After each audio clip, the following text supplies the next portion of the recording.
কলকাতা আরজিকর হসপিটালে ডক্টর মৌমিতা দেবনাথের ধর্ষণকাণ্ডে সঞ্জয় যেভাবে গ্রেপ্তার হলো আপনারা দেখুন। এই মুহূর্তের খবর, যে ছবি আপনাদেরকে দেখাচ্ছি, 9 অগস্ট ভোর রাতে তিলোত্তমাকে ধর্ষণ খুন, আরজিকরের 4 তলার ছবি। এটা সিসিটিভি ফুটেজে দেখা যাচ্ছে সঞ্জয় রায়কে প্রথম সেই ছবি আপনাদেরকে আমরা দেখাচ্ছি। TV9 বাংলায় আরো একবার ব্রেক করছে এই মুহূর্তের আপডেট, এই মুহূর্তের এক্সক্লুসিভ একটা ছবি।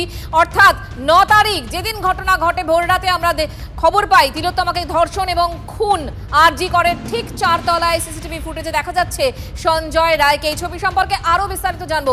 সিজার মন্ডল আমার সহকর্মী এই মুহূর্তে আমার সঙ্গে রয়েছেন। সিজার, দেখো, যেটা জানা যাচ্ছে যে 8 এবং 9 তারিখের মধ্যে যে অন্তর্বর্তী রাত, সেই রাতে ভোরবেলায় 4টে নাগাদ এই সিসিটিভিতে ধরা পড়েছে সঞ্জয়কে 4 তলার করিডোরে, অর্থাৎ যে করিডোরে দিয়ে গেলে সেমিনার রুমে ঢোকা যায়, অর্থাৎ অকুস্থলে থেকে বেরিয়ে আসার পথে এই জায়গাতেই কিন্তু সঞ্জয়ের ছবি ধরা পড়ে এবং এই সিসিটিভি ফুটেজ থেকেই কিন্তু সঞ্জয়কে আইডেন্টিফাই করা হয়। কারণ এই সিসিটিভি ফুটেজের মাধ্যমেই জানা যায় যে ওই সেমিনার রুমে সেদিন রাতে সঞ্জয় ঢুকেছিল।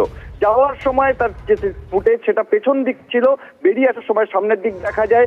এই দুটো ফুটেজ কিন্তু এই গোটা তদন্তে অত্যন্ত গুরুত্বপূর্ণ ভূমিকা পালন করেছে সঞ্জয় রায়কে আইডেন্টিফাই করার ক্ষেত্রে।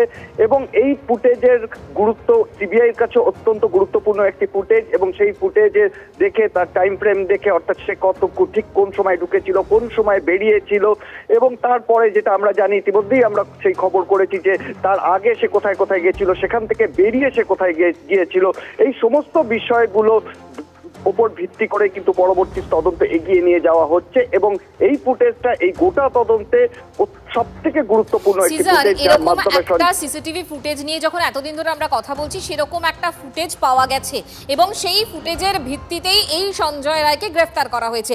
এবং এর পাশাপাশি যে প্রশ্নটা রয়েছে, এক না একাধিক, এই ফুটেজে আর কারোর কোনো রকম প্রেজেন্স আদৌ কি কিছু জানতে পারছো? দেখো, এখন পর্যন্ত আমরা সিবিআই সূত্র বলো, কলকাতা পুলিশ সূত্র বলো, সেখান থেকে যেটা জানা যাচ্ছে ওই 12 নম্বর ক্যামেরা, সেই 12 নম্বর ক্যামেরাতে কিন্তু ওই রাতে আর সঞ্জয়ের সঙ্গে কাউকে দেখা যায়নি। প্রথমত সঞ্জয়ের আগে পরেও কাউকে দেখা যায়নি ওই সেমিনার রুমের দিকে যেতে।